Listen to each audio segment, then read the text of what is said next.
नमस्कार विद्यार्थियों, मेघराज गुरुकुल में आपका स्वागत है। और आज जो क्लास आपके लिए लेके आए हैं वो चतुर्श्रेणी कर्मचारी जो वैकेंसी चल रही है उसके लिए कंप्यूटर की मैराथन 1 है। देखो, तो कंप्यूटर जो 5 क्वेश्चन आपके एग्जाम में आने वाले हैं कंप्यूटर के, उसकी मैराथन है।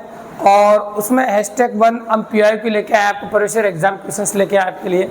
ऐसे 3 या 2 हम आपके लिए मैराथन लेके आएंगे। ये 2-3 मैराथन अगर आप देख लेते हैं अच्छे से, तो मेरी गारंटी आप 100% अप्रोच कर सकते हैं। और ईमानदारी से 3 मैराथन अगर आप देख के चले जाते हैं तो आपको कंप्यूटर में कुछ और पढ़ने की जरूरत नहीं पड़ेगी।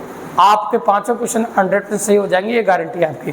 तो आज शुरुआत करते हैं पहले मैराथन से, जिसमें कंप्लीटली बात करने वाले हैं, आज कवर करने वाले हैं 150 PYQ अपन प्रीवियस एग्जाम क्वेश्चंस 150 कवर करने वाले हैं आज वाली MCQ क्लास में। तो काफ़ी पॉसिबल ऑफ इवेंट है, काफ़ी मज़ेदार है। तो अपन बात करने वाले हैं आपके, तो जितने भी चैप्टर आपके सिलेबस में अकॉर्डिंग उनके जितने भी क्वेश्चंस बनते हैं वेरिएबल चलेंगे अलग अलग के, तो सबके क्वेश्चनों के बारे में डिटेल में कंसल्ट करने वाले हैं। और जो क्वेश्चन समझाने लायक होगा, जिसमें कोई खास बात होगी, उसको एक्स्ट्रा डिटेल में बात करेंगे। हो सकता है एक क्वेश्चन से 3 क्वेश्चन और बन जाए, तो सब तरह से बात करने वाले हैं अपन, काफ़ी डिटेलिंग एनालिसिस करने वाले हैं। तो एंड तक देखें, काफ़ी मज़ेदार तरीके से समझे कि क्या कह रहे हैं क्या नहीं कह रहे हैं। तो सबसे पहला क्वेश्चन आपको स्क्रीन पर दिख रहा होगा, गौर से देखिएगा। प्रोसेसिंग।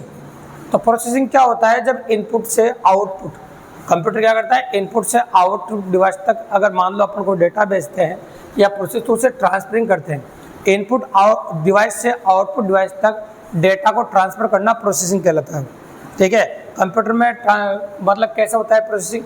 इनपुट डिवाइस से आउटपुट डिवाइस तक कोई भी डाटा को जब हम ट्रांसफ़र करते हैं या ट्रांसफरिंग करते हैं तो उसे प्रोसेसिंग कहते हैं।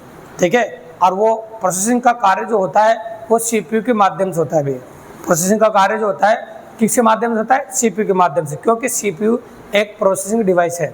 CPU क्या एक प्रोसेसिंग डिवाइस है, और प्रोसेसिंग का जो काम होता है वो CPU के माध्यम से होता है। ठीक है, इसमें क्लियर लिख रहा है प्रोसेसिंग में इनपुट तथा आउटपुट में ट्रांसफरिंग होता है, मतलब इनपुट से आउटपुट में ट्रांसफरिंग होता है। तो ऑप्शन नंबर बी सही है, बिल्कुल सही बात है। तो ऑप्शन नंबर बी सही है आपका, का प्रोसेसिंग में इनपुट का आउटपुट में ट्रांसफरिंग होता है। और किसके माध्यम से होता है पूछ रहे थे आपसे? Processing device. और प्रोसेसिंग डिवाइस कौन है? CPU। तो CPU के माध्यम से होता है। यहाँ से 2 क्वेश्चन और हो गया बिल्कुल सिंपली। तो एक में 2-2, 3-3 क्वेश्चन एक्स्ट्रा बढ़ेंगे आपको, उनको समझते हुए जाइएगा, काफ़ी मजेदार बातें होने वाली है। तो ये हो गया आपका पहला क्वेश्चन। अब आ जाते हैं क्वेश्चन नंबर 2 पे। क्वेश्चन नंबर 2 क्या कहता है आपका? डिजिटल बैंकिंग के माध्यम से, ये इंटरनेट से क्वेश्चन है, डिजिटल बैंकिंग के माध्यम से किया जाता है। देखो, डिजिटल बैंकिंग के माध्यम से क्या कर सकते हैं अपन? मोबाइल फ़ोन से डिजिटल बैंकिंग कर सकते हैं, जैसे फ़ोन पे वगैरह आप कह सकते हो, गूगल पे, फ़ोन पे, पेटीएम, ये सब मोबाइल फ़ोन के माध्यम से डिजिटल बैंकिंग कर सकते हैं अपन।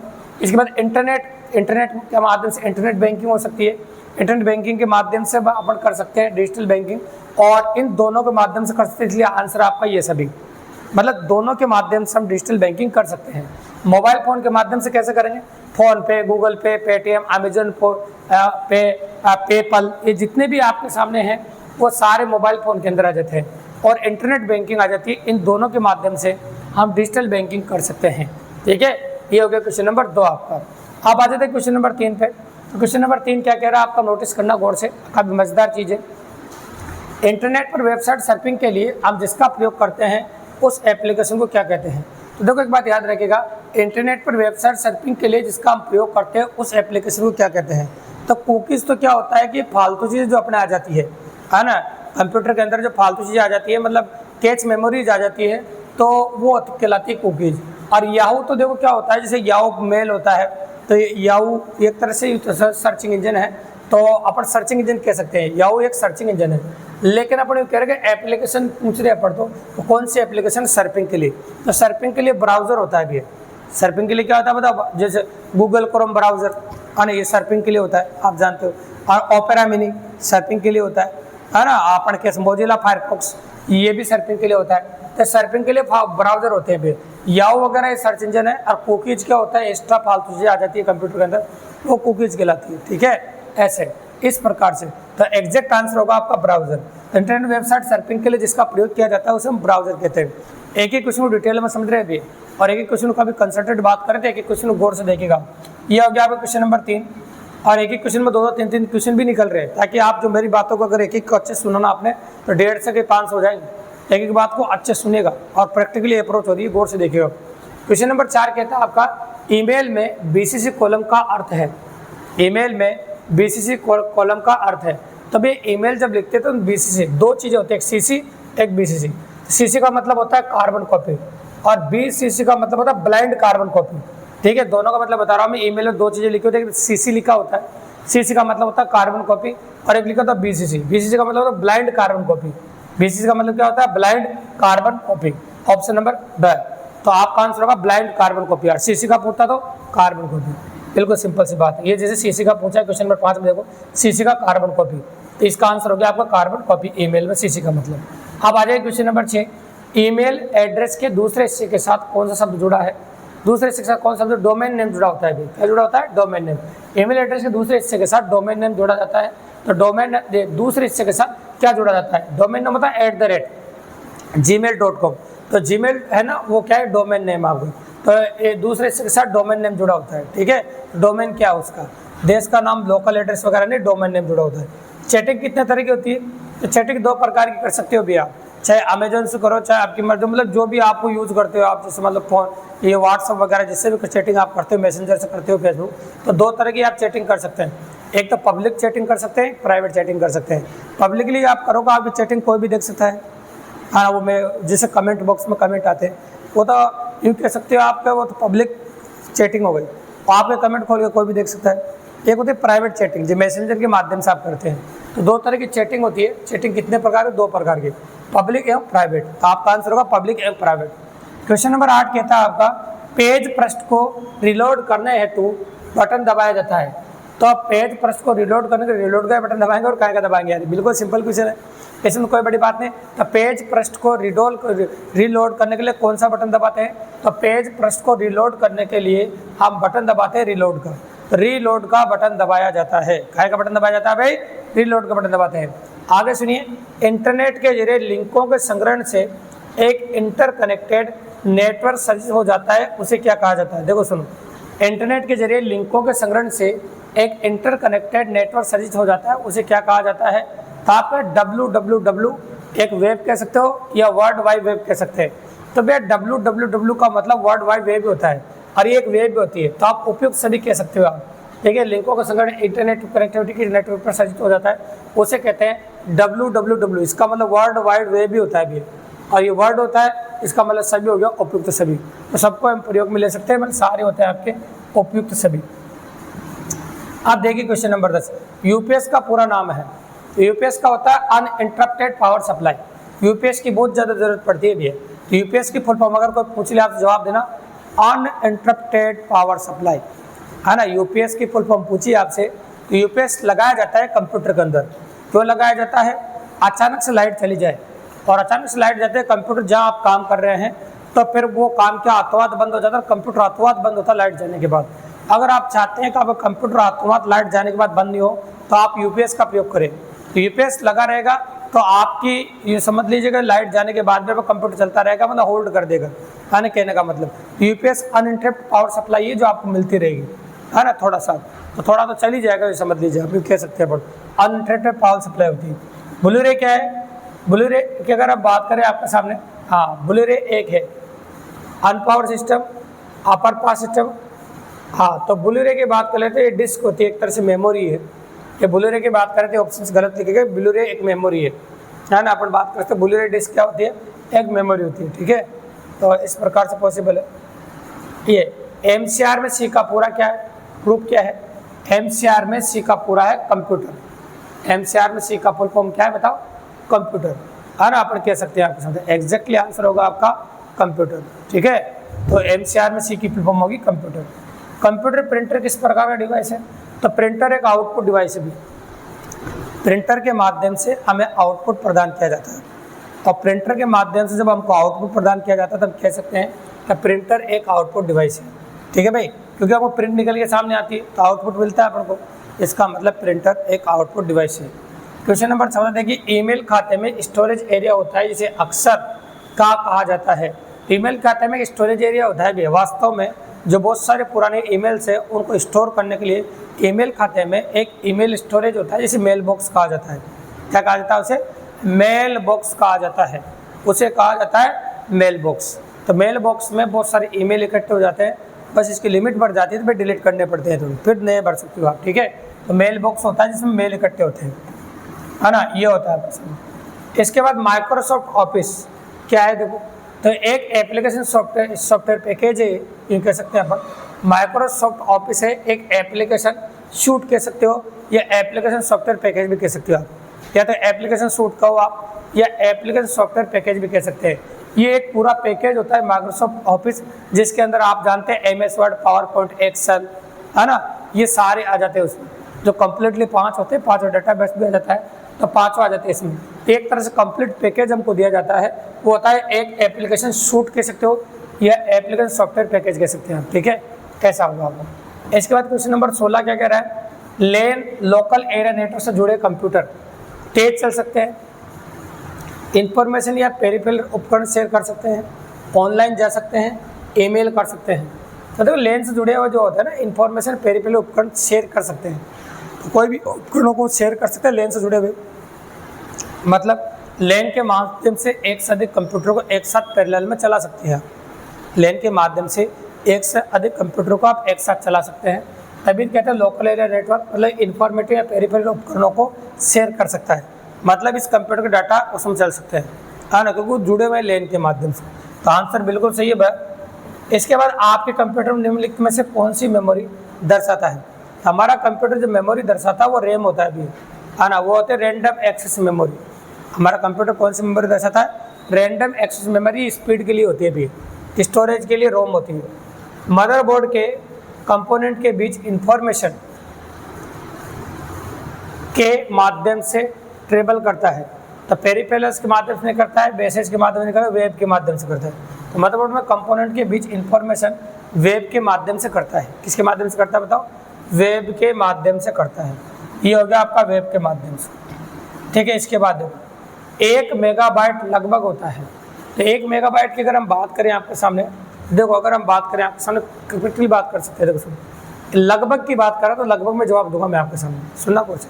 1 मेगाबाइट बराबर 1000 किलोबाइट होता है लगभग, वैसे 1024 होता है, मैं लगभग बात कर रहा हूँ। तो 1 मेगाबाइट बराबर 1000 किलोबाइट होगा, और किलो को फिर 3 जीरो लगा दो किलो की, और 3 जीरो ये हो गई, तो 3 जीरो एक के पीछे लगाते हैं 6 जीरो हो जाएंगे, मतलब हो जाएगा 10 लाख बाइट्स। तो 1 मेगाबाइट बराबर 10 लाख बाइट, और 10 लाख का मतलब होता है 1 मिलियन। 10 लाख का मतलब कितना होता है भाई, 1 मिलियन। याद रखिएगा 10 लाख का मतलब होता है 1 मिलियन। तो आपका होगा 1 मिलियन बाइट्स, 10 लाख बराबर 1 मिलियन। तो आपका होगा 1 मेगाबाइट बराबर 1 मिलियन बाइट्स होता है। 1 मेगाबाइट बराबर 1 मिलियन बाइट्स होता है, करेक्टली, बिल्कुल सिंपल सी बात है। 1 मिलियन का मतलब 10 लाख होता है, तो आपका आंसर होगा 1 मिलियन बाइट्स। क्वेश्चन नंबर 20 देखो, ग्राफिकल यूजर एनवायरनमेंट में स्टैंडर्ड पॉइंट्स डिवाइस के रूप में कौन सी डिवाइस में प्रयोग में लाई जाती है। तो भैया ग्राफिकल यूजर एनवायरनमेंट के लिए स्टैंडर्ड पॉइंटिंग के लिए, ये देखो पॉइंटिंग डिवाइस, तो कौन सा पॉइंटिंग डिवाइस होता है, क्लियर पता है आपको। पॉइंटिंग डिवाइस एक ही होता है, वो होता है माउस। तो पॉइंटिंग डिवाइस जो यूज़ करते हैं अपन स्टैंडर्ड के लिए, वो क्या होता है पता, माउस। जॉयस्टिक, कीबोर्ड, जैसे ट्रैक बॉल है, जॉयस्टिक भी यूज़ कर सकते हैं अपन। लेकिन अगर कंप्यूटर की बात करें तो उसमें ग्राफिकल यूजर एनवायरनमेंट के लिए स्टैंडर्ड जो होता है वो क्या होता है बताओ, माउस। तो आपका आंसर हो जाएगा माउस। निम्न में से कौन सा आउटपुट डिवाइस नहीं है। तो देखो आउटपुट डिवाइस नहीं, वैसे फ्लोटर आउटपुट डिवाइस है क्योंकि प्रिंटर का प्रकार है, प्रिंटर भी आउटपुट डिवाइस है। टच स्क्रीन क्या है बताओ, आउटपुट डिवाइस नहीं है। टच स्क्रीन इनपुट डिवाइस है। टच स्क्रीन क्या है, इनपुट डिवाइस है। तो ईमानदारी से इन क्वेश्चनों को सुनते जाइए, एक तरह से समझ लो वो पूरा कंप्यूटर का PYQ प्रीवियस ईयर एग्जाम में पूछे क्वेश्चन रिवीजन हो रहे हैं, और ये समझो एक्स्ट्रा कुछ क्वेश्चन भी है प्रीवियस ईयर क्वेश्चन चल रहा, मतलब पुराने एग्जाम में आए क्वेश्चन के अलावा कुछ एक्स्ट्रा क्वेश्चन भी। ईमानदारी से अगर ये क्लास देख ली ना आपको, तो ये समझ लो कुछ और सिलेबस वगैरह कुछ डिटेल में पढ़ने की जरूरत नहीं पड़ेगी आपको, और काफ़ी इजीली अप्रोच कर सकते हो। तो एक बात याद रखें, साथ ही साथ आप राजस्थान पुलिस के अंदर भी अप्रोच कर सकते हैं, है ना। जब अपन चतुर्थ कर्मचारी में क्वेश्चन आए वो तो कर ही सकते हैं। साथ में राजस्थान पुलिस का फॉर्म भी अगर आपने भरा है तो वहाँ भी काफ़ी अच्छा बेनिफिट आपको होने वाला है। तो दोनों जगह फायदा हो जाएगा, एक तीर से दो शिकार, इसलिए पूरी मैराथन कंप्लीटली देखना, बीच में मत छोड़ना। एक से 3 क्वेश्चन हो जाएंगे आपको। तो टच स्क्रीन क्या है, एक इनपुट डिवाइस है, और बाकी अपन ये दे रखे हैं आपको क्या, आउटपुट डिवाइस है। अपन कैसे, टच स्क्रीन एक इनपुट डिवाइस है। आगे देखो क्वेश्चन नंबर 22, माउस। अगर हम माउस की बात करें तो क्या लिखा है, देखो माउस सामान्य बाढ़ के आकार में दिखाई देता है।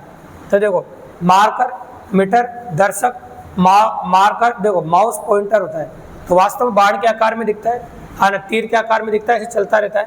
तो पॉइंटर होता है। तो पॉइंटर चलता है तो दिखता है, बिल्कुल सही बात है। पॉइंटर क्या कार्य में होता है? पॉइंट करने के लिए काम आता है।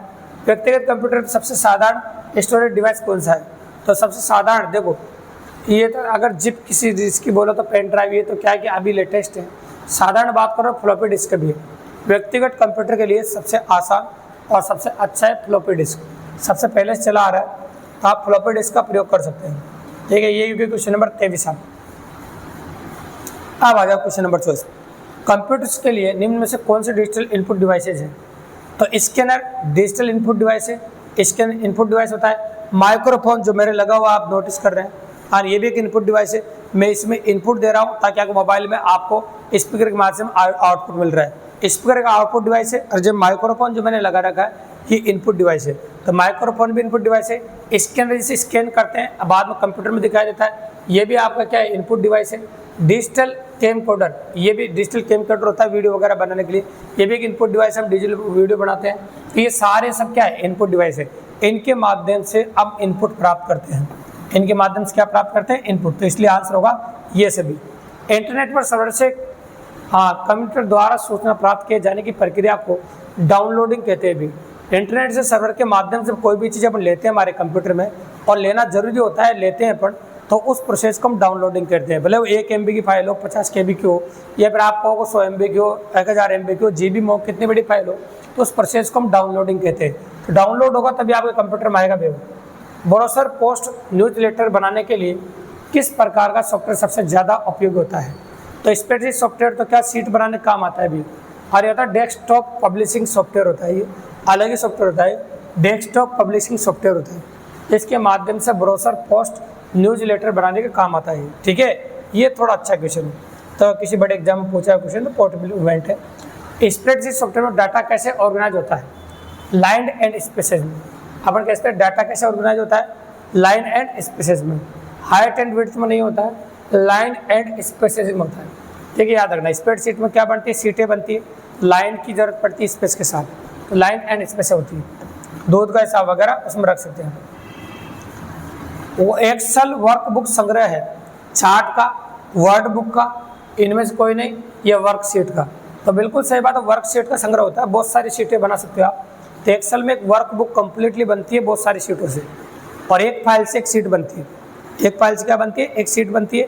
तो एक सीटें बनती है बहुत सारी, और सारे सीटें मिलकर वर्कबुक कहलाती है। क्या कहलाती है बताओ? वर्कबुक। ये वर्कबुक बना देती है वर्कशीट मिलाकर। ठीक है, सीट को या वर्कशीट को बात ये कि अलग अलग नहीं। 1000 बाइट्स का एक होता है, तो लगभग बता रहे हैं, सब लगभग बताना पड़ेगा। तो 1000 बाइट का लगभग होता है 1 किलोबाइट। वैसे लगभग नहीं बोलो तो 1024 बाइट होता है भी। तो आप कहते हो 1000 बाइट का होता है 1 किलोबाइट। 1000 बाइट का होता है 1 किलोबाइट। 1000 बाइट का जो होता है आपका, वो होता है आपका 1 किलोबाइट। ठीक है, इसके बाद होगा क्वेश्चन नंबर 30 आपका, स्प्रेडशीट में डाटा कैसे ऑर्गेनाइज होता है? अपन कह रहे हैं आपके सामने, स्प्रेडशीट में डाटा कैसे ऑर्गेनाइज होता है? हाइट एंड विड्थ में, लेयर्स एंड स्पेसेस में, और पंक्तियों में। बिल्कुल सही बात है। अब स्प्रेडशीट की बात करें अपन, तो दो चीज़ें होती है, स्तंभ और पंक्तियाँ होती है। क्योंकि इसमें सीटें बनती है, तो अपने स्तंभ भी काम आते हैं और पंक्तियाँ भी काम आती हैं। तो स्प्रेडशीट सॉफ्टवेयर में सीटें बनाने के लिए जो होते हैं आपके सामने, वो क्या होता है? पंक्ति और स्तंभ होते हैं, है ना। तो पंक्ति काम आते हैं और स्तंभ भी काम आते हैं। तो दोनों के रूप में होते हैं जो सीटें बनती है। कहीं का भी हिसाब रखो चाहे आप। कंप्यूटर स्क्रीन पर ब्लिंक करने वाला प्रतीक को कर्सर कहते हैं भी। बिल्कुल सही बात है। कंप्यूटर स्क्रीन पर जो ब्लिंक करता रहता है ना, जिसको हम चलाते रहते हैं, चलता रहता है, दौड़ता रहता है, उसे हम कर्सर कहते हैं। क्या कहते हैं? वो कर्सर। मतलब वो कर्सर होता है जो माउस के माध्यम से अपन उसके इधर उधर जहाँ हमको ज़रूरत पड़ती है उसी टाइटल पे ले जाते हैं, है ना, और उसी आइकन पे ले जाते हैं। उस आइकन पर हम डबल क्लिक कर देते हैं, वो खुल जाता है। तो वो सब कर्सर के माध्यम से होता है। कर्सर ही ब्लिंक करता रहता है। ठीक है, कटिंग या कॉपी के साथ काटी या कॉपी की गई मद अस्थायी रूप से में स्टोर होती है। तो कायम होती है भी क्लिपबोर्ड में। कायम होती है क्लिपबोर्ड में, तो क्लिपबोर्ड में होती है भी। तो कटिंग या कॉपी के साथ काटी गए, कॉपी की गई अस्थायी रूप से कहाँ स्टोर होती है? क्लिपबोर्ड में।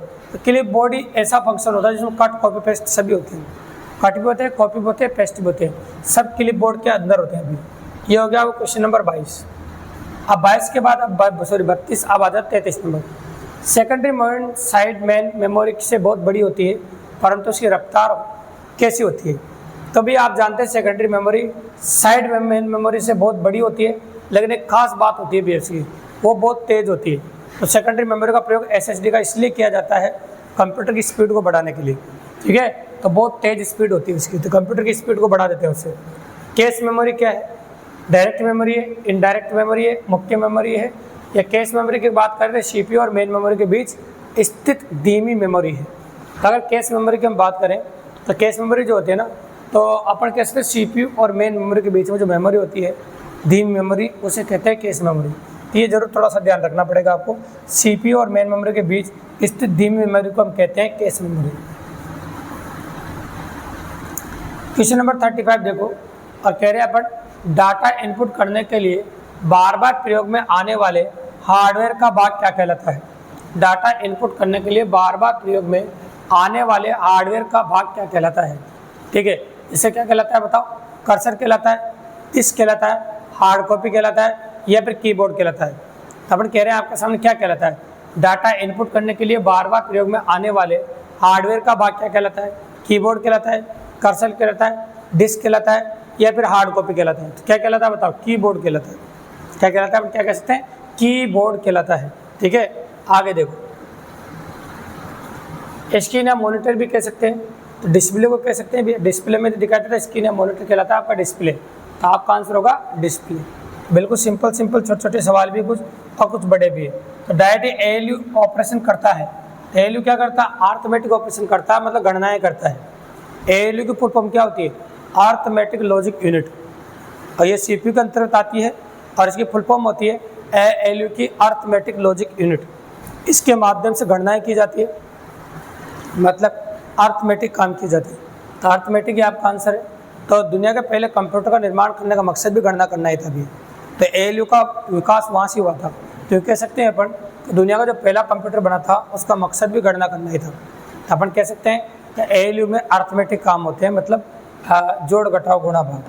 तो EEPROM की साइकिल होती है। तो EEPROM सबसे बड़ी होती है, देखो इलेक्ट्रिकली इरेजेबल। देखो इसकी फुल फॉर्म देखो, आप एग्जाम आ जाए। Electrically erasable programmable read only memory. तो इसकी साइकिल भी याद रखना, 1000 साइकिल होती है। साइकिल कितनी होती है? 1000। और एक याद रखना फुल फॉर्म, कई बार फुल फॉर्म आ सकती है क्या? Electrically erasable programmable read only memory, ये तो होगी फुल फॉर्म। और साइकिल होते हैं इसमें 1000। ठीक है, ये याद रखेगा। इसके बाद क्वेश्चन नंबर 39 की बात करें अपन, अधिकांश वेबसाइट में मेन पेज होता है जो वेबसाइट के काफ़ी पेजों के लिए द्वार का काम पड़ता है। बिल्कुल सही बात है, होम पेज होता है। जब भी हम कोई भी वेबसाइट खोलते हैं सबसे पहले होम पेज खुलता है। तो होम पेज से तो आप किसी भी पेज पर जा सकते हो, तो द्वार का ही काम करता है। तो कोई से पेज पर क्लिक कर सकते हो, उसमें और भी पेज हो तो वहाँ जा सकते हैं अपन। लेकिन पहले आपको किसी भी वेबसाइट के होम पेज पर जाना पड़ेगा, और होम पेज वो दिखाना चाहेगा आपको देखना पड़ेगा। सबसे पहले हम होम पेज पर जाते हैं, तो होगा आपका होम पेज। जैसे हमारी वेबसाइट है, तो आप होम पेज पर जाओगे तो फिर हम जो दिखाना चाहते हो वो देखोगे, उसके बाद आप आगे जाओगे कोर्स वगैरह में। ठीक है, HTML कोडिंग को लिखने के लिए निम्नलिखित कौन सी एप्लीकेशन का प्रयोग किया जाता है? तो भैया एकमात्र याद रखेगा, HTML कोडिंग को लिखने के लिए नोटपैड का प्रयोग किया जाता है। याद रखिए, खास बात बता रहा हूँ मैं आपको। तो HTML कोडिंग को लिखने के लिए तो नोटपैड एप्लीकेशन का प्रयोग किया जाता है। तो लिखने के लिए नोटपैड का प्रयोग होता है। लिखने के लिए किसका प्रयोग होता है बताओ? नोटपैड का प्रयोग होता है। ठीक है भाई, हाँ। और अगर कोई पूछ ले आपसे रन करने के लिए किसका इस्तेमाल करते हैं, तो वेब ब्राउज़र का प्रयोग करते हैं। तो रन करने के लिए वेब ब्राउज़र, और लिखने के लिए नोटपैड। तो रन करने के पूछ ले तो वेब ब्राउज़र, और लिखने के लिए नोटपैड होता है। यह क्वेश्चन नंबर 40, डाटा कंप्यूटर में स्टोर होते हैं फाइल के रूप, इसके रूप में होते हैं बताओ? डाटा कंप्यूटर में स्टोर होते हैं फाइल के रूप में। फाइल के रूप में होते हैं भाई? फाइल के रूप में डाटा स्टोर होते हैं। इसके बाद होगा मेमोरी यूनिट किसका एक हिस्सा है? अपन कहेंगे मेमोरी यूनिट किसका एक हिस्सा है? इनपुट डिवाइस का, आउटपुट डिवाइस का, और सेंट्रल प्रोसेसिंग यूनिट का। तो आपको बता दें कि CPU के बहुत सारे हिस्से होते हैं। CPU में आपका ALU होता है, रजिस्टर्स होते हैं, और साथ में आप सेंट्रल प्रोसेसिंग यूनिट का जो हिस्सा है वो मेमोरी भी है। तो मेमोरी सीधे CPU से जुड़ी होती है, CPU के अंदर होती है भी। तो आप कह सकते हैं मेमोरी यूनिट जो होता है वो CPU का हिस्सा होती है। इनपुट डिवाइस आगे होते हैं, आउटपुट डिवाइस पीछे होते हैं, और CPU का हिस्सा होती है मेमोरी। सूचना कहाँ जमा होती है? मेमोरी रजिस्टर में, मेमोरी डाटा रजिस्टर में, और मेमोरी अर्थमेटिक रजिस्टर में, उपयुक्त सभी। तो भाई सूचना जमा करने के लिए रजिस्टर का इस्तेमाल किया जाता है। तो रजिस्टर कोई सा भी हो उनमें स्टोर होती है। तो आप कह सकते हैं उपयुक्त सभी। डाटा प्रोग्राम में कौन अंतर करता है? Input device, memory, output device और माइक्रो प्रोसेसर। तो डाटा प्रोग्राम में अंतर करने के लिए माइक्रो प्रोसेसर का प्रयोग किया जाता है। माइक्रो प्रोसेसर कोई सा भी हो सकता है, 8085 भी हो सकता है, जो भी माइक्रो प्रोसेसर आप यूज कर रहे हैं, ठीक है। EPROM का क्या उपयोग है? रोम का प्रारूप बनता है, रोम का संदेश मिटाता है, रोम का परिवर्तन होता है, रोम के संदेशों को हटाता है और पुनः नहीं बनाता है। तो ये देखो पुनः नहीं बनाता, नाम से erasable, programmable, read only memory. Erase कर सकता है, वापस प्रोग्राम कर सकता है, मतलब रोम के संदेशों को हटाता है और पुनः नहीं बना सकता है। पहले मिटा भी सकता है और नहीं बना सकता है। और फुल फॉर्म पूछे तो आप जवाब दे सकते हैं erasable, programmable, read only memory. Erasable, programmable, read only memory. ये हो गया क्वेश्चन नंबर 45 आपका, ठीक है। ये हो गया क्वेश्चन नंबर 46। देखो CD का पूरा नाम इनमें से क्या है? कॉम्पैक्ट डिस्क होता है, याद रखना, है ना। कॉम्पैक्ट डिस्क, अगर CD का पूछे तो याद रखना कॉम्पैक्ट डिस्क। और DVD का क्या होता है? Digital versatile disc. अगर कोई DVD का पूछ ले जवाब देना डिजिटल वर्सेटाइल डिस्क। और CD का पूछा है तो कॉम्पैक्ट डिस्क होता है। CD क्या होता है? Compact disc. रैम किस प्रकार की मेमोरी भी है? तो रैम मुख्य मेमोरी होती है, स्पीड के लिए काम आती है, रैम मुख्य मेमोरी होती है। सुपर कंप्यूटर के फ्लॉपी की क्षमता क्या है? तो ये जरूर याद रखना पड़ेगा आपको, सुपर कंप्यूटर के फ्लॉपी की क्षमता 500 M होती है, ये आपको याद रखना पड़ेगा भी, ठीक है। तो एक दो क्वेश्चन कई बार क्या होते हैं, जनरल फंडामेंटल ऑफ कंप्यूटर से होते हैं, तो कुछ क्वेश्चन डायरेक्ट याद रखने पड़ते हैं। जैसे ये वाला, सुपर कंप्यूटर के फ्लॉपी की क्षमता कितनी होती है? अब क्षमता में तो क्या समझना भी है, तो 500 M होती है, तो मतलब याद रखना पड़ेगा, तो याद रखना ही पड़ेगा। तो कुछ याद रखने वाले सवाल भी बीच में है जो एग्जाम आए हुए, तो 500 M होती है, याद रखेगा। हार्ड डिस्क ड्राइव को आना स्टोरेज माना जाता है, तो नॉन वोलेटाइल स्टोरेज माना जाता है। हार्ड डिस्क को भी, हार्ड डिस्क को क्या माना जाता है? नॉन स्टोरेज वोलेटाइल माना जाता है, नॉन वोलेटाइल कह सकते हो आप। रोम में स्थित प्रोग्राम को कहते हैं, रोम में स्थित प्रोग्राम को कहते हैं, ठीक है। तो रोम में स्थित जो प्रोग्राम होता है उसे फर्मवेयर कहा जाता है भी, तो ये भी थोड़ा सा याद रखने वाला प्रोग्राम है। तो रोम में स्थित जो प्रोग्राम होता है उसे हम फर्मवेयर कहते हैं, उसे हम क्या कहते हैं बताओ? फर्मवेयर कहते हैं। ये हो जाएगा क्वेश्चन। निम्नांकित में से कौन सा कंप्यूटर का बिल्ट इन मेमोरी है? अपन क्या कह रहे हैं? निम्नांकित में से कौन सा कंप्यूटर का बिल्ट इन मेमोरी है, ऐसा अपन कह रहे हैं आपके सामने। बिल्ट इन मेमोरी अपन कह सकते हैं आपका। तो कंप्यूटर की बिल्ट इन मेमोरी क्या है? रोम है आपकी। तो कंप्यूटर की बिल्ट इन मेमोरी की अगर बात करें आपके सामने तो रोम हो जाएगी, ठीक है। रोम बिल्ट इन मेमोरी है आपकी। इसके बाद आ रहा आपका फ्लैश क्या है? तो फ्लैश रैम है भी है। फ्लैश मेमोरी क्या है आपकी? रैम। निम्न में से कौन सी रैम नहीं है? तो देखो रैम की अगर हम बात करें कौन सी रैम नहीं है, तो फ्लैश तो देखो रैम है, डी रैम भी रैम है और ये भी रैम है, लेकिन पी रैम है, प्रोग्राम रीड ओनली मेमोरी। तो ये रैम का हिस्सा नहीं है, ऐसा कह सकते हैं अपन, ठीक है। आगे देखो, ये रैम नहीं होती है, रोम होती है, पी रोम होती है, रैम नहीं होती है, P ROM, program read only memory. तो देखो डी रैम भी होती है, एस रैम भी होती है, डायनेमिक रैम बोलते हैं इसे, और स्टैटिक रैम होती है और फ्लैश भी रैम होती है। लेकिन ये रैम थोड़ी होती है, पी रैम नहीं होता, पी रोम होता है। पी रोम का मतलब होता है प्रोग्रामेबल रीड ओनली मेमोरी। तो रैम का हिस्सा नहीं है पी रैम, ये गलत लिखा भी है, ये पी रैम नहीं पी रोम होता है, ठीक है। ये 53 हो गया आपको। सेल फोनों में किस प्रकार के स्टोरेज डिवाइसों का उपयोग किया जाता है? किस प्रकार के स्टोरेज डिवाइसों का उपयोग किया जाता है? तो सेल फोनों की अगर बात करें तो फ्लैश मेमोरी का प्रयोग करते हैं अपने सेल फोनों में, तो आप कह सकते हैं फ्लैश मेमोरी का यूज़ किया जाता है। इंटरनल स्टोरेज किस प्रकार का स्टोरेज है? इंटरनल तो प्राइमरी स्टोरेज होता है भी, और जो बाहर से जो लगाते हैं वो सेकंड स्टोरेज होता है। तो इंटरनल मेमोरी जो होती है प्राइमरी मेमोरी होती है, तो आप कह सकते हैं उसको प्राइमरी। बिल्कुल सिंपल और काफ़ी इजीली। टेक्स्ट को बोल्ड करने के लिए निम्न कौन सी की का प्रयोग किया जाता है? तो Ctrl+B, बिल्कुल सिंपल सी बात है, कंट्रोल तो दबाना ही है, और बोल्ड के लिए भी। तो जब भी आपको टेक्स्ट अगर लिखा है, जैसे टेक्स्ट लिख रहा है आपका प्रयोग होती है, इसको बोल्ड करना मतलब गहरे काले कलर से दिखाना है आपको, उसे बोल्ड करना बोलते हैं। तो आप डायरेक्ट ही इस पर इसको सेलेक्ट कर लो, इस टेक्स्ट को, जो सेलेक्ट टेक्स्ट आपको गहरे काले कलर में दिखाना है उसको सेलेक्ट कर लो, और सेलेक्ट करके Ctrl+B दबा लो, तो वो क्या हो जाएगा? गहरे काले कलर का हो जाएगा। जैसे ये कर रखा ऑप्शन अपन ने Ctrl+B, इस पर अपन ने सेलेक्ट किया, Ctrl+B दबा दिया, ये खुद आपके सामने गहरे काले कलर का हो गया। ऐसा अपन कर सकते हैं, ठीक है। क्वेश्चन नंबर 56 हो गया आपका। आगे देखिए, MS एक्सेल में वर्कबुक बहुत से वर्कशीट का समूह होती है। बिल्कुल सही बात है, बहुत सारी सीटें बना देते हैं अपन, उन सभी सीटों का जो समूह कहलाता है वो वर्कबुक कहलाता है। जितनी भी सीटें बना देते हैं बहुत सारी, उन सभी सीटों का जो समूह होता है वो आपका वर्कबुक कहलाता है। उन सभी सीटों का समूह क्या कहलाता है? आपका वर्कबुक। और वर्कबुक कहाँ से बनती है? वर्कशीटों से बनती है। HTML वाले प्रोग्राम में चेंजेस अपडेट करने के लिए है ना क्या करना पड़ता है? रिफ्रेश करना पड़ता है भैया। और चेंजेस करोगे तो रिफ्रेश करोगे, और क्या करोगे तो रिफ्रेश तो करना ही पड़ेगा आपको। तो रिफ्रेश करने के माध्यम से ऐसा किया जाता है। रोम स्टोर प्रोग्राम को कहते हैं, क्या कह रहे हैं अपन? रोम स्टोर प्रोग्राम को कहते हैं, तो फर्मवेयर कहते हैं भी। तो रोम स्टोर प्रोग्राम को फर्मवेयर कहा जाता है। ये पहले भी आ चुका है, ये क्वेश्चन आपको याद करना है। डेटा को सूचना में प्रोसेस करने के लिए आवश्यक है। तो डेटा को सूचना में प्रोसेस करने के लिए आवश्यक होता है CPU। इनपुट डिवाइस से आउटपुट डिवाइसेस तक सूचनाएं प्रदान करने के लिए या सूचनाएं भेजने के लिए प्रोसेसिंग डिवाइस का इस्तेमाल किया जाता है, और वो प्रोसेसिंग डिवाइस CPU होता है भी। CPU क्या है? प्रोसेसिंग डिवाइस है जो इनपुट डिवाइस से आउटपुट डिवाइस तक सूचना को ट्रांसफर करता है, और वो काम करता है प्रोसेसिंग डिवाइस। और प्रोसेसिंग डिवाइस कौन होता है? आपका CPU। डिस्क की मेन डायरेक्टरी रूट कहते हैं। डिस्क की मेन डायरेक्टरी क्या कहते हैं? बट रूट कहते हैं। निम्नलिखित में कौन सा कंप्यूटर का अंग है? निम्नलिखित कौन सा कंप्यूटर का अंग है? तो आप जानते हैं, देखो CPU, कीबोर्ड और मॉनिटर। अगर बात करें मैं आपके सामने, तो ये कंप्यूटर के अंग नहीं है, बाह्य अंग है। और कौन सा अंग है? तो अगर देखो थोड़ी सी अगर बात करें आपसे, थोड़ा सा क्वेश्चन को चेंज करना पड़ेगा अपन को। लेकिन कौन सा कंप्यूटर का अंग नहीं है, ऐसा करना पड़ेगा, है ना। कौन सा कंप्यूटर का अंग नहीं है? तो CPU कंप्यूटर का अंग है, कीबोर्ड कंप्यूटर का अंग है, मॉनिटर कंप्यूटर का अंग है, लेकिन CD कंप्यूटर का अंग नहीं है, ऐसा कह सकते हो। कंप्यूटर का अंग कौन नहीं है? CD नहीं है, तो नहीं करना पड़ेगा, नहीं है तो आप CD कह सकते हैं, ठीक है। आपके कंप्यूटर में कौन सी मेमोरी दर्शाता है? तो आपका कंप्यूटर जो मेमोरी दर्शाता है वो रैम दर्शाता है भी, स्पीड के लिए। तो आपका कंप्यूटर जो मेमोरी दर्शाता है वो रैम होती है। कंपाइलर और ट्रांसलेटर एक तरह के हैं, क्या बताओ? सॉफ्टवेयर है। कंपाइलर और ट्रांसलेटर्स ये जो है एक तरह के सॉफ्टवेयर भी है, याद रखिएगा। ये क्वेश्चन 2-3 बार एग्जाम आ चुका है।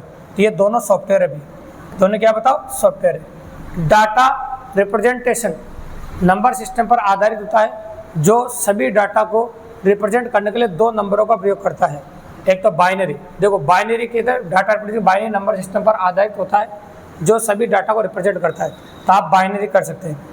निम्न में से किसको कंप्यूटर का पिता माना जाता है? तो आप कंप्यूटर का पिता चार्ल्स बेबेज को कहते हैं भी। तो याद रखिए, कंप्यूटर का जनक किसे कहा जाता है? Charles Babbage. याद रखिएगा, कंप्यूटर का जनक या कंप्यूटर का पिता किसे कहा जाता है?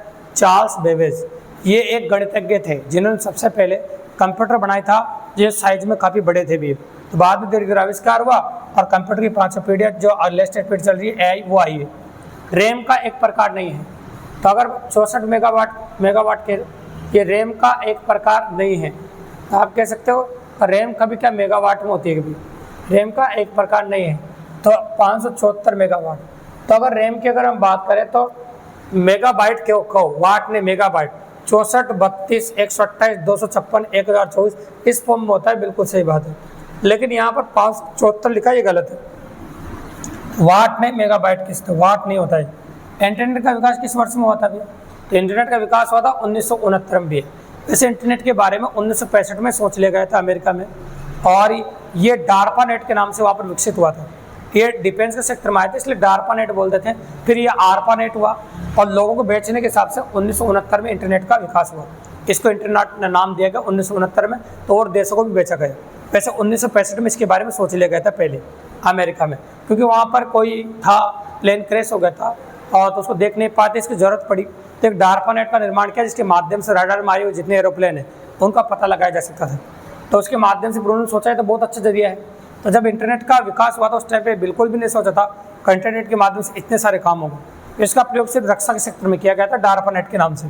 तो 1969 में इसका विकास हुआ। CD-ROM का उपयोग होता है कॉम्पैक्ट डिस्क को रीड करने के लिए, बिल्कुल सही बात है, पहला ऑप्शन सही है। कॉम्पैक्ट डिस्क को रीड करने के लिए करते हैं। कंप्यूटर का कौन सा भाग फाइलों की केवल अस्थायी स्टोरेज उपलब्ध कराता है? अस्थायी स्टोरेज तो रैम मेमोरी कराती है भी। तो रैम एक अस्थायी मेमोरी है। रैम क्या बताओ? अस्थायी मेमोरी, और रोम स्थायी मेमोरी भी। अस्थायी उपलब्ध कराता है, स्थायी नहीं कराता है। स्टोरेज के माध्यम की क्षमता की इकाई है, स्टोरेज के माध्यम की क्षमता की इकाई बाइट होती है भी। क्या होती है? बाइट। तो बाइट में स्टोर करते हैं अपन, ठीक है, बिट और घन मीटर में नहीं करते हैं। कंप्यूटर के संदर्भ में रैम का तात्पर्य है रीड रैंडम एक्सेस मेमोरी। ये है आपका सामने आर से रैंडम एक्सेस मेमोरी, ये होता है random access memory. Full form पूछी इसकी डायरेक्ट ही। MS एक्सेल में बनने वाले डॉक्यूमेंट के निम्नलिखित में से कौन सी एक्सटेंशन होती है? तो MS एक्सेल का एक्सटेंशन जो होता है XLS होता है। डॉट क्या होता है? डॉट XLS, और चाहो तो डॉट XLSX भी कह सकते हो, या एक और X लग सकता है, वो भी सही है, वो गलत नहीं है। इसका एक्सटेंशन फाइल नेम जो होता है डॉट XLS होता है। और MS वर्ड का होता है डॉट DOC, याद रखना, MS वर्ड का होता है डॉट DOC, है ना। और पावर पॉइंट का क्या होता है? Dot PPT। तो फिर बता रहा हूँ मैं आपको, MS वर्ड का क्या होता है? डॉट DOC, पावर पॉइंट का होता है डॉट PPT, और इसका होता है आपका डॉट XLS होता है। मेमोरी शब्द किससे संबंधित है? तो मेमोरी शब्द स्टोरेज से संबंधित है, भाई स्टोर करने काम आती है, तो मेमोरी स्टोरेज से संबंधित है। सबसे कॉमन प्रकार की स्टोरेज डिवाइस कौन सी है? मैग्नेटिक सबसे कॉमन प्रकार की डिवाइस सबसे पहले यूज करते थे बहुत पुराने टाइम पे। यदि आपका माउस चलने योग्य नहीं है तथा आप अंडू ऑप्शन पर क्लिक करना है तो आप क्या चुनेंगे? तो अंडू के लिए आप Ctrl+X दबाएंगे भी। अंडू के लिए क्या दबाएंगे आप? Ctrl+X। तो Ctrl+X दबाओ और अंडू हो जाएगा आपको। और आपका ये मान लीजिए जैसे माउस काम नहीं कर रहा था, आप कीबोर्ड से काम कर सकते हैं। बहुत सारी शॉर्टकट कीज होती है, उनको याद कर सकते हैं। सेव कर कंप्यूटर बंद करने पर भी आपका डाटा यथावत रहेगा। तो किस में स्टोर होगा? सेकेंडरी स्टोरेज डिवाइस में। 8 बिट्स के ग्रुप को 1 बाइट कहा जाता है। 8 बिट बराबर 1 बाइट होता है। 8 बिट बराबर क्या होता है? 1 बाइट, ये याद रखिएगा आप। तो 8 बिट बराबर 1 बाइट, और 1024 बाइट बराबर 1 किलो बाइट होता है, ठीक है। और 1024 किलो बाइट बराबर होता है 1 मेगाबाइट। तो इस प्रकार से आगे बढ़ते रहते हैं, सारे मेमोरीज के बारे में डिटेल में क्लास है उनमें होता है। तो ये कह सकते हैं आप 79 के एक हार्डवेयर डिवाइस है जिसे कंप्यूटर में ब्रेन कहते हैं। तो CPU एक हार्डवेयर डिवाइस जिसे ब्रेन कहते हैं ना, कंप्यूटर का मस्तिष्क किसे कहा जाता है? तो कंप्यूटर का मस्तिष्क CPU को कहा जाता है। ये ब्रेन होता है कंप्यूटर का, तो कंप्यूटर का मस्तिष्क CPU को कहा जाता है। CPU कंप्यूटर का मस्तिष्क होता है, तो कंप्यूटर के मस्तिष्क को CPU कहा जाता है। तो आपके रिवीजन के लिए और आपके एग्जाम के लिए इंपॉर्टेंस दर्शाने के लिए, और आप ये समझो कि मैराथन के माध्यम से जल्दी तैयारी करने के लिए ये इस क्लास से बेस्ट है, इसलिए एंड तक देखना विदाउट स्किप की भी। तो काफ़ी अच्छे से क्वेश्चन कंसल्ट हो जाएंगे, और बहुत सारे क्वेश्चन सेम टू सेम मिलेंगे आपको पेपर में। आपको चाहे आप चतुर्थ श्रेणी कर्मचारी का एग्जाम दो, चाहे राजस्थान पुलिस का दो, दोनों में मिलने वाले भी। वर्कशीट में कॉलम और रो के इंटरसेक्शन को क्या कहा जाता है? तो सेल कहते हैं भी, कि डायरेक्ट याद रखना आपको। वर्कशीट और कॉलम का जहाँ मिलती है, वर्कशीट में कॉलम और रो जहाँ मिलती है, अब कॉलम और रो जहाँ काटते हैं उस सेक्शन बिंदु को कहते हैं सेल। क्या कहते हैं उसे? सेल कहते हैं। यदि आपको कोई फाइल कीबोर्ड द्वारा खोलनी हो तो आप क्या करोगे? तो कोई फाइल खोलने के लिए Ctrl+O शॉर्टकट का प्रयोग करेंगे। तो Ctrl+O मतलब ओपन, तो O से क्या होगा आपका? ओपन। तो याद रखिएगा कभी भूल भी जाओ तो, यदि कोई भी फाइल खोलनी है O से ओपन, तो Ctrl+O दबाइए, खुल जाएगी, ओपन हो जाएगी। डेस्कटॉप कंप्यूटर को PC कहते हैं। क्या कहते हैं? डेस्कटॉप कंप्यूटर क्या कहते हैं? अपने PC। तो याद रखिएगा उसे PC कहते हैं। एक निबल बराबर 4 बिट्स होता है, बिल्कुल सही बात है।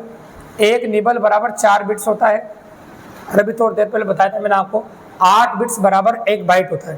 तो 8 बिट्स बराबर 1 बाइट होता है, तो 2 निबल बराबर हो जाएगा आपका, ठीक है। तो यहाँ पर तो फिलहाल ये पूछा, एक निबल बराबर क्या होता है? 4 बिट्स। एक निबल बराबर 4 बिट्स होगा, तो 2 निबल बराबर 1 बाइट हो जाएगा। 2 निबल बराबर क्या हो जाएगा? 1 बाइट। एग्जैक्टली आंसर है। MS पेंट निबल में किस कार्य के असक्षम है? तो पेंटिंग तो कर ही सकता है, कलरिंग कर सकता है, आउटलाइनिंग कर सकता है, लेकिन टाइपिंग नहीं होता भी। MS पेंट में टाइपिंग नहीं करते अपन, ठीक है। निम्न में से एनिमेशन सॉफ्टवेयर है तो MS PowerPoint या फिर माइक्रोमीडिया प्लेस, ये बिल्कुल सही बात है। मैक्रोमीडिया प्लेस जो है ये क्या है? Animation software. इसके माध्यम से एनिमेशन बनाए जा सकते हैं। एनिमेशन का मतलब समझते हैं आप? मोटू पतलू देखते होंगे आप, these are animated characters. Motu Patlu जो है वो एनिमेशन के माध्यम से बनाए गए कैरेक्टर्स है, उनमें सिर्फ आवाज़ है इसलिए बाकी सब नकली है। तो एनिमेशन कैरेक्टर्स है वो एनिमेशन के माध्यम से बनाए गए हैं, ठीक है। तो मैक्रोमीडिया प्लेस है, ये एनिमेशन सॉफ्टवेयर है। निम्न से कौन सा एक सर्च इंजन है? तो आप जानते हैं कि सर्च इंजन देखना है आपको, मोजेक है ना, नेटस्केप नेविगेटर, इंटरनेट। तो ये क्या है? तो ये तो सर्च इंजन नहीं है। गूगल सर्च इंजन है, याहू सर्च इंजन है, ऐसे और भी बहुत सारे सर्च इंजन है जो आप कह सकते हैं। तो गूगल वेबसाइट नहीं है, गूगल एक सर्च इंजन है जहाँ पर हम सर्फिंग कर सकते हैं, मतलब सर्च कर सकते हैं कोई भी चीज़ को। 1 बाइट में कितने मूल्य निरूपित किए जाते हैं? तो 1 बाइट की अगर हम बात करें आपके सामने, देखो 1 बाइट में कितने मूल्य निरूपित किए जाते हैं। तो 1 बाइट की बात कर रहे हैं, तो वैसे 1 बाइट में आप कहते हैं 8 बिट होते हैं। कितने बिट होते हैं? 8 बिट। और मूल्य निरूपित किए जाते हैं तो कह सकते हो 16 मूल्य निरूपित किए जाते हैं इसमें, तो वो आपको ध्यान रखना पड़ेगा। संपूर्ण कंप्यूटर प्रणाली के लिए संप्रेषण नियंत्रण करता है मदरबोर्ड। मदरबोर्ड संपूर्ण कंप्यूटर प्रणाली के लिए संप्रेषण नियंत्रण करता है। तो मदरबोर्ड ही करता है सारा काम, तो कंप्यूटर की मेन जान मदरबोर्ड होता है अभी। तो मदरबोर्ड बिगड़ने के बाद कंप्यूटर में कुछ बचता क्या भी, तो मदरबोर्ड इंपॉर्टेंट होता है। लोटस में बनी फाइल को क्या कहते हैं, वर्कशीट कहते हैं, बिल्कुल सही बात है। लोटस में जो फाइल बनती है उसे वर्कशीट कहते हैं। लेन से जुड़े कंप्यूटर क्या कहलाते हैं, इन्फॉर्मेशन। तो लेन से जुड़े कंप्यूटर एक दूसरे में इन्फॉर्मेशन को कनेक्टिविटी रखते हैं और इन्फॉर्मेशन को एक दूसरे में चेंज कर सकते हैं या फिर भेज सकते हैं। सीपीयू के लिए दूसरा शब्द क्या है, माइक्रो प्रोसेसर। 8085 कह सकते हो और भी कह सकते हो, तो माइक्रो प्रोसेसर भी कह सकते हो सीपीयू का, और 8085 को काफ़ी ज़्यादा यूज किया जाता है। कंट्रोल प्लस होम की प्रयोग से बनने वाले डॉक्यूमेंट को क्या कहते हैं, आरएम। तो हम देखो शुरुआत से करते हैं होम पेज, शुरुआत का पेज होता है, तो आप आरएम कह सकते हैं। रजिस्टर एक प्रकार के विटस का प्रयोग समूह होता है, तो आप कह सकते हो रैम, है ना, तो रैम यूज करते हैं रजिस्टर के लिए। HTML भाषा टेंट को बोल्ड बनाने के लिए कौन सा टैग लगाया जाता है, तो आप कह सकते हैं ये वाला टैग लगाते हैं, लेस देन बी और ग्रेटर देन, तो ये लगाते हैं, इस प्रकार का लगाया जाता है टेंट बनाने के लिए। निम्न से स्टोरेज का सबसे बड़ा यूनिट कौन सा होता है, तो स्टोरेज का सबसे बड़ा यूनिट यहाँ पर देखो, किलोबाइट से बड़ा मेगाबाइट, मेगाबाइट से बड़ा गीगाबाइट और गीगाबाइट से टेराबाइट। मैं यूँ कह रहा हूँ सबसे बड़ा कौन सा है, इन चारों में सबसे बड़ा कौन सा है, तो किलोबाइट से यहाँ मेगाबाइट बड़ा है, मेगाबाइट से गीगाबाइट बड़ा है, गीगाबाइट से टेराबाइट बड़ा है। तो यहाँ पर टीबी बड़ा है सबसे, टेराबाइट कह सकते हो। स्थायी आउटपुट प्राप्त करने के लिए प्रिंटर का प्रयोग करते हैं, सर्वाधिक प्रयोग करते हैं अभी। तो आउटपुट प्राप्त स्थायी, देखो जब प्रिंट कार्ड के निकाल भी रख भी सकते हैं अपन। माउस कीबोर्ड स्कैनर में तो आप देखो यूज कर सकते हैं, अगर स्कैनर में रखा भी है तो स्कैन करके रख भी लिया तो कंप्यूटर में कपड़ा रहेगा, अगर प्रिंट आउट निकाल के आपने रख लिया तो प्रिंटर का यूज कर सकते हैं अपन, बिल्कुल सिंपल सी बात। एक बाइट से कितने मूल्य निरूपित किए जाते हैं, एक बाइट से 8 मूल्य निरूपित किए जाते हैं भैया, और उसका भी 8 ही मानना है, इससे पहले बताया जो 8 मूल्य मतलब 8 बिट के बराबर होता है। 1 मेगाबाइट लगभग कितना होता है, मैंने भी थोड़ी देर पहले बताया ना 1 मेगाबाइट, आप जानते हैं 1 मेगाबाइट 1 किलोबाइट के 1000 किलोबाइट के बराबर होता है। और 1000 को अगर किलो को 1000 से वापस गुणा करो तो ये 1000 गुणा करोगे तो 10 लाख होता है, 10 लाख बाइट्स के बराबर होता है। और 10 लाख को 1 मिलियन बोलते हैं, 10 लाख का मतलब क्या होता है 1 मिलियन, तो 1 मिलियन बिट्स के बराबर होता है ना, ऐसे कह सकते हैं 1 मिलियन बाइट्स के बराबर होता है, बिट्स नहीं बाइट्स है ना, 1 मिलियन बाइट्स होता है। कंप्यूटर मेमोरी की सबसे छोटी इकाई क्या कहलाती है, बिट होती है सबसे छोटी इकाई भी है। कितना बाइट मिलाकर 1 किलोबाइट बनता है, तो भैया 1024 मिलकर बनता है। निम्न कौन सा सिस्टम यूनिट का भाग होता है, सीपीयू। सीपीयू सिस्टम यूनिट का भाग होता है, इनपुट आउटपुट डिवाइस नहीं होता है, अरे सिस्टम यूनिट का भाग सीपीयू होता है, ये प्रोसेसिंग का काम करता है। कंप्यूटर सिस्टम जेट का पूरा नाम है किलोबाइट, है ना, कंप्यूटर सिस्टम का पूरा नाम क्या है बताओ, किलोबाइट। जब कोई कंप्यूटर बंद होता है तो रैम में क्या होता है, तो रैम में देखो ऑपरेटिंग सिस्टम क्या होता है या वो होता है सॉफ्टवेयर होता है, कुछ नहीं होता है। जब कोई कंप्यूटर बंद होता है रैम में क्या होता है, वापस स्टार्ट हो जाएगा बाद में। 8 लगातार बिटों की सीरीज को क्या कहते हैं, बाइट कहते हैं भी, है ना। संख्या के द्विआधारी कोड में विद्युत स्पंदन का को दर्शाना क्या कहलाता है, 0। संख्या के द्विआधारी कोड में विद्युत स्पंदन को ना दर्शाना कहलाता है 0। जैसे 01 01 01, तो 0 में होता है बंद होना और 1 का मतलब होता है चालू होना। तो इसमें कह रहा है विद्युत न होना मतलब 0, तो और चालू होना मतलब 1 है, 01 01 01 होता है। तो ये देखो ये 8 बिटों का समूह क्या कहलाता है, बाइट कहलाता है, इसे बाइट बोलते हैं। सीडीएस का आकार कैसे होता है, तो गोल होता है सीडी का आकार। अगर आप देखा ना सीडी गोलाकार होती है। आप कहते हैं आउटपुट क्या होता है, जो यूजर से देता है, जो प्रोसेसर यूजर से लेता है, जो प्रोसेसर यूजर को देता है, जो प्रोसेसर यूजर होता है उसे कहते हैं अपना आउटपुट। आगे देखिए जुड़े कंप्यूटर क्या कहलाते हैं, ऑनलाइन जा सकते हैं, तेज चल सकते हैं, ईमेल कर सकते हैं, इन्फॉर्मेशन पेरिफेरल को स्पेयर कर सकते हैं। तो लेन से जुड़े कंप्यूटर, यहाँ लेन अभी लेन से जुड़े कंप्यूटरों में ये होता है इन्फॉर्मेशन और पेरिफेरल उपकरण शेयर किए जा सकते हैं। तो यहाँ पर हिंदी में हो गया, या लेन होता है ILAN। तो लेन से जुड़े जो कंप्यूटर होता है ना उनमें ये काम होता है। ठीक है, ये अपने क्वेश्चन पहले भी आ चुका है तो बता चुके हैं अपन इसको। ठीक है, आप कंप्यूटर से कौन सा मेमोरी दर्शाता है, तो रैम दर्शाता है हमारा कंप्यूटर, ये आप पहले भी आ चुका है। 1 मेगाबाइट लगभग बराबर किसके होता है, तो 1 मेगाबाइट बताया था मैंने 1 मिलियन बाइट्स के बराबर होता है, ये पहले बता चुके हैं। विंडोज में कंप्यूटर को ऑन करने पर पहली स्क्रीन को विंडो, डेस्कटॉप, टेक्स्ट एरिया, ये सारे एक साथ ही खुलता है, तो सभी ऐसे भी कह सकते हो। कंप्यूटर डाटा की सबसे छोटी इकाई क्या कहते हैं, बिट कहते हैं। ये बिट सबसे छोटी इकाई होती है। स्प्रेडशीट में डाटा कैसे ऑर्गेनाइज होता है, पंक्ति और स्तंभ होता है, ये क्वेश्चन में पहले आ चुका है, पंक्ति और स्तंभ होता है। कंप्यूटर स्क्रीन पर क्लिक करने वाले प्रतीक को क्या कहते हैं, कर्सर कहते हैं। अभी ये भी आ चुका है, रिपीट हो रहा है। कटिंग और पेस्टिंग की कटिंग के लिए क्लिपबोर्ड होता है। विंडोज में कंट्रोल पैनल का क्या होता है बताओ, सेटिंग के अंदर होता है। कंट्रोल पैनल कहाँ होता है, सेटिंग के अंदर होता है। ये आपको ध्यान रखना पड़ेगा। कंप्यूटर किस शर्त के पूरा होने पर एक ही कार्य को करते रहने का निर्देश कहलाता है? लूप कहलाता है। ये याद रखेगा, लूप कहलाता है। विंडोज में पेंट ब्रश के स्थान पर किस सॉफ्टवेयर को जोड़ा जाता है? इमेजिंग बोलते हैं उसे। क्या बोलते हैं? इमेजिंग। तो पेंट ब्रश की जगह इमेजिंग जोड़ सकते हैं। विंडोज ऑपरेटिंग सिस्टम में फाइल मैनेजर को क्या कहा जाता है? विंडोज एक्सप्लोरर कहते हैं। फाइल मैनेजर को क्या कहते हैं? Windows explorer. ठीक है। ALT क्या है? ALT की फुल फॉर्म बताइए। ALT क्या काम करता है? वेबसाइट का नाम है क्या? कंप्यूटर की कमांड है क्या? वायरस का नाम है क्या? कीबोर्ड की है ना, एक की है उसका नाम है अल्ट प्लस बोलते हैं ना, अल्ट एक की है, अल्ट कंट्रोल, ये की है, कीबोर्ड की की होती है। ये कीबोर्ड की एक की है अल्ट, ALT बोलते हैं ना, अल्ट दबाते हैं उसका कुछ और दबाते, जैसे कंट्रोल दबाते हैं ऐसे अल्ट की होती है ना। किस कंपनी को बनाया? माइक्रोसॉफ्ट ने बनाया था। सॉफ्टवेयर कोड में त्रुटियां ढूंढने की प्रक्रिया को कहते हैं? डिबगिंग कहते हैं। प्रिंटर इस प्रकार का डिवाइस है, आउटपुट डिवाइस है, आप बताइए। आपको www का पूरा नाम क्या है? World wide web. www का पूरा नाम एग्जाम वाला पूछ सकता है। वर्ल्ड वाइड वेब होता है। तो www का पूरा नाम होता है वर्ल्ड वाइड वेब। निम्नलिखित में से किसका संबंध कंप्यूटर से नहीं है? तब ये पेंसिल का नहीं है, बिट का है, बाइनरी का, इसके बाद सबका कंप्यूटर से। फिर पेंसिल कंप्यूटर में थोड़ी होती है, कंप्यूटर का भाग थोड़ी हो। निम्न में कौन सा प्रोग्राम MS ऑफिस में नहीं है? तो आप जानते हैं क्लिप आर्ट होता है ना, ऑफिस आर्ट होता है, वर्ड आर्ट होता है, लेकिन पेंट आर्ट आप MS ऑफिस में नहीं होता। पेंट MS पेंट में होता है। तो कौन सी इनपुट का कार्य MS ऑफिस में नहीं है? तो आप जानते हैं लाइट पेन हो सकता है, स्कैनर कर सकते हो, माउस से इनपुट दे सकते हो। जॉयस्टिक गेम खेलने के काम आती है भी। ये जॉयस्टिक काय खेलने काम आती है? गेम खेलने के, इसलिए MS ऑफिस का कोई काम नहीं।